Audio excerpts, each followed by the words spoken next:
Everyone, is the game Morality and Movie Boy here. I'm back with another video. Again, I'm sorry that it took a very long time. It has been a busy year for me, so I'm back with another video. Today's video, we're gonna be reviewing the final movie of the co- is the is the movie Cars 3. Again, this movie came out only 6 years after Cars 2, and I thought Cars 2 killed the Cars franchise, but I guess Pixar wanted to do one more movie before they closed out the Cars trilogy. So yeah, Cars 3 it's an interesting film. It's not as I don't have as much nostalgic for Cars 3 compared to Cars 1 or 2.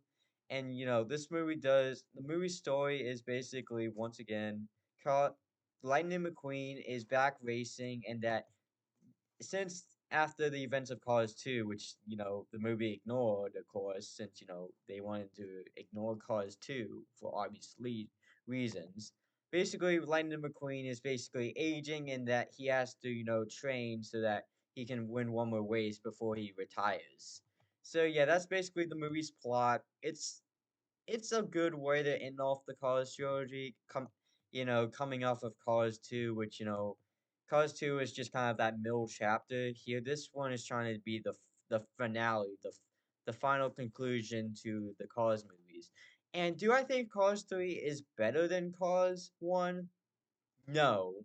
But I think it is a big improvement over Cars 2, pretty much by a long shot. But I mean, we have to still get into the positives, the mix, and the negatives. So again, once again, I'll be diving into my positives, my mix, my negatives. These are all subjective opinions. These are all personally my opinion, in that you can have different opinions. You can put it in the comments below, but let's get started with the positives. So, Cars 3 is kind of a forgettable entry in this franchise. I don't really remember much from Cars 3, but let's get into the positives before, you know, s- I, but since this movie is really forgettable. So, yeah, let's start off with the positives. One po- my first positive for Cars 3 is that the movie puts the racing theme back to its main focus. Where Cars 2 basically abandons it for its spy aspect, Cars 3 basically goes back to the formula of the first film, but changes it up just enough so that it can't be the same thing as Cars 1 from 2006. Even though they could have done it, because I mean, this movie and Cars 1 had in the difference, the time difference was a whole decade. I mean, they could have done a rehash, but at least Pixar did try to do a different spin on the cars, with Lightning McQueen now aging and now that he can't race against the newer generation of cars. And then the next positive is that it does deliver a satisfying ending to the Cars trilogy, with Lightning McQueen now taking up the Doc Hudson role when and this movie does do a good job explaining what happened to Doc Hudson between Cars 1 and 2. This is basically why Cars 2 basically exists, to explain about Doc Hudson, because I mean the original actor, passed away before Cars 2 came out, so they wanted to, give us some background information about him. It's just a satisfying ending. It has, again, Lightning McQueen is now the mentor to Cruz Ramirez, and honestly, I think they should stop after the third film, because I don't know if they can do anything with a Cars 4, because what could they do? Lightning McQueen suddenly wants to go back to racing? Yeah. Another positive for Cars 3 is that Mater's not the main character in this movie as he is in Cars 2. He's back to a side character, which in Cars 2 I found him very annoying as the main character. At least this time he's back to comedy relief. And while yes, his role is smaller than his role in Cars 1, it still is a he does still feel he still is in this movie, and he does give off the chuckle. Another positive is that I like how the movie borrows elements from other sports movies like Talladega Nights and Rocky 3. But again, it doesn't directly copy off those movies. It still puts a Pixar twist to make it fit extremely well. So it kind of fits into the Cars franchise. Like they basically once again they take an aging racer, he has to get a mentor, and then he finally, beats the newer generation, the new challenger. And I think Cars 3 does fit that element really well. The flashbacks with Doc Hudson is also really well done. That's another positive for Cars 3, as it does not slow the movie's plot down, and it gives us more background on on Doc Hudson that we only got in Cars 3 because we only saw him in the original Cars. As yeah, he gets killed off in Cars 2, but now it honestly feels great that we have Hudson back in these movies in this film as a flashback because he was quite an interesting character. One thing that I will give Cars 3 over the other two films is that this movie does stay at a consistent pace and it does not slow down as much. It honestly feels like it stays, fast, stays, consistent, and it doesn't slow down like the original Cars and Cars 2 because it just stays at a consistent pace. My final positive is that the animation is a step up from the first two Cars movies, as I believe Cars 3 does look the best out of the Cars movies. As once again, the animation is beautiful. I like the animation for throughout Cars 3, like, with Radiator Springs, the races, Thomasville, and, Florida itself, because this movie basically takes place in Florida. And that's it for the positives. Again, there's not many positives I can say for Cars 3 because it's easily, not as memorable as the original Cars, but it still has some positives. Now we're jumping into the mix aspects. And Lightning McQueen is still a mix for me. He's not as atrocious as he was in Cars 2, but he does get mad at Cruz for literally no reason besides him outshowing him at a demolition derby, when they go to Thunder Hollow. Honestly, Lightning McQueen does kind of feel like kind of a jerk in this film. He's not really, a good character. He's pretty. I don't really like my Lightning McQueen all that much. I thought he was okay in the original Cars. Cars 2, he's definitely a lot more annoying, even though you're supposed to feel bad for him. And in Cars 3, he does kind of act kind of in the middle. He's not as atrocious as he was in Cars 2, but he doesn't really learn his lesson like he does in the original Cars. He kind of just okay in this film. He's perfectly mixed. Another mixed aspect is the main villain, Jackson Storm. Now, Jackson Storm is a huge improvement over Max Miles Axelrod from the second film, but honestly, Jackson Storm is kind of just a lesser version of Chick Hicks from the first film. Except that he doesn't use physical violence, he uses emotional violence. And honestly, Storm is not really much of a threat in this film besides the final race when he tries to slam Cruz against the wall. And again, he's just not really that threatening of a villain. I know that the Cars franchise does not really have the most threatening line of villains, but Jackson Storm does not really stand out in my opinion. He's just kind of just an okay villain in this film. Another mix is actually going to be Cruz Ramirez. I I like her backstory. I like how she was kind of trying to race, but she gets picked on because she was smaller than the other cars, and the other cars were newer and faster. But her humor is not really good. It's just kind of just a weird humor with her trying to train Lightning McQueen in such weird ways, like driving forward and then back, then driving forward and then going back. Yeah, her training montages is just okay.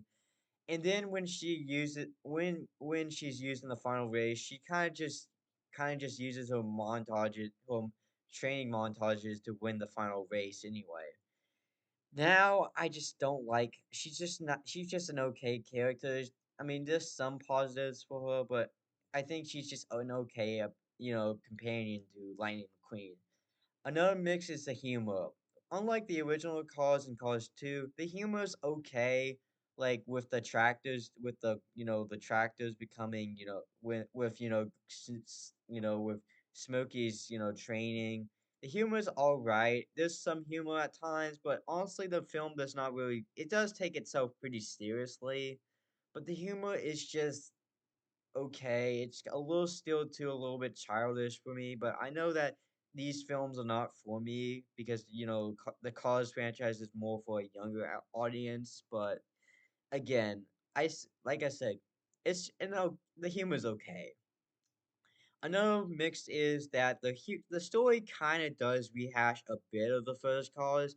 I don't know. It just kind of feels the same way as the first Cars film, but without without the lesson, of course, with the lesson being different, of course. But at the same time, it does still tell a different story because again, this is about basically, it's basically takes the Toy Story 4 route about growing up and growing up and having to eventually have to give up. You have to eventually decide when you have to retire.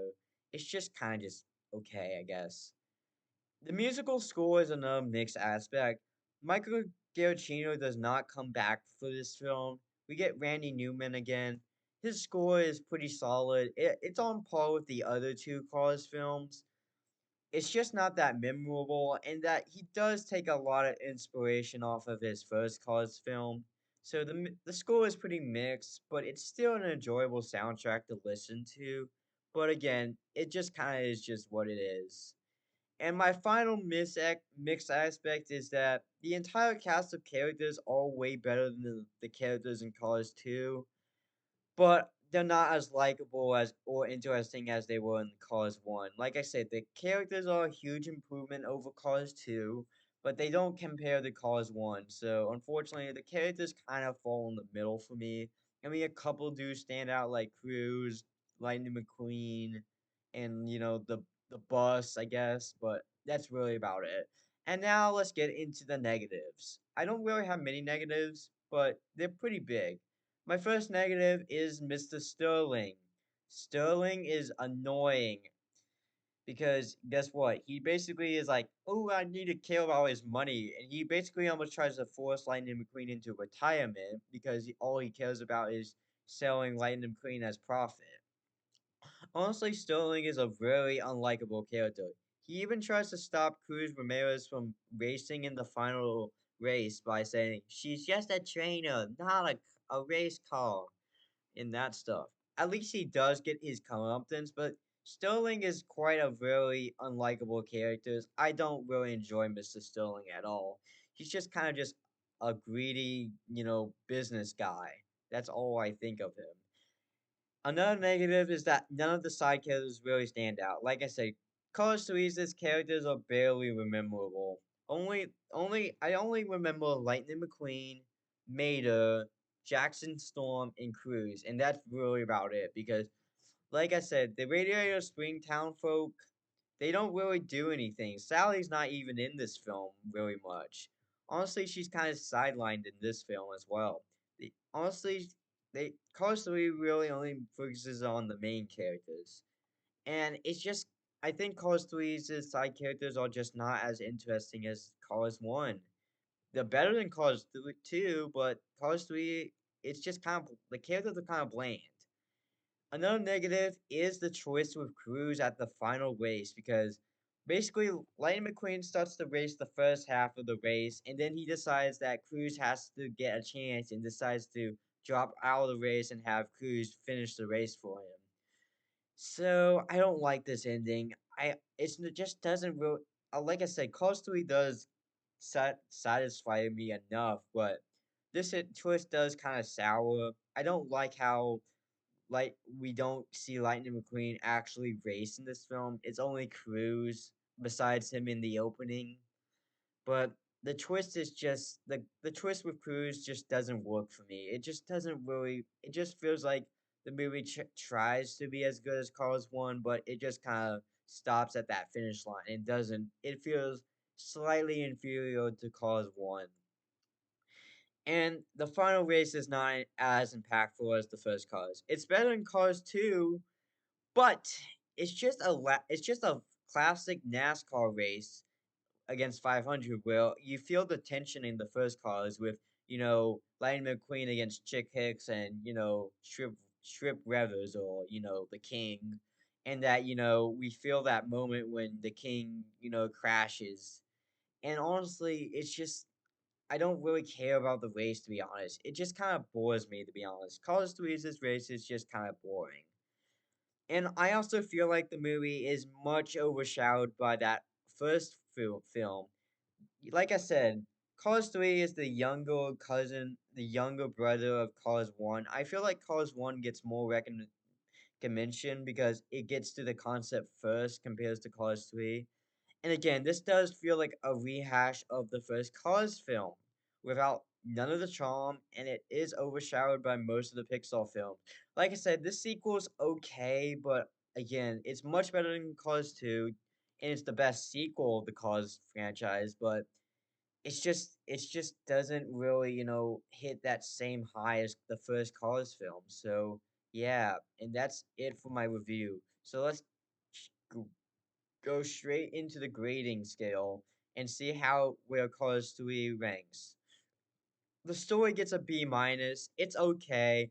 It does feel less inferior to the first Cars film, but it does tell an interesting enough story about retirement and when to give up. When should Lightning McQueen give up? The characters get a C plus. None of them really stand out. Only Lightning McQueen and Cruz and Jackson Storm really stand out in this film.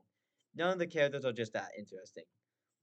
The animation does get a B. It's slightly above the first Cars film. I like this animation over Cars 1, but it's just solid. It looks beautiful, but that's really about it. And finally, the music gets a B minus. It's on par with the other two Cars films. It does feel like a rehash of the first Cars movie soundtrack, but it's still good. And with that overall, this brings up Cars 3 from 2017 up to an 81.1%, which I could round down to 81%, gives Cars 3 from 2017 an overall grade of a B minus.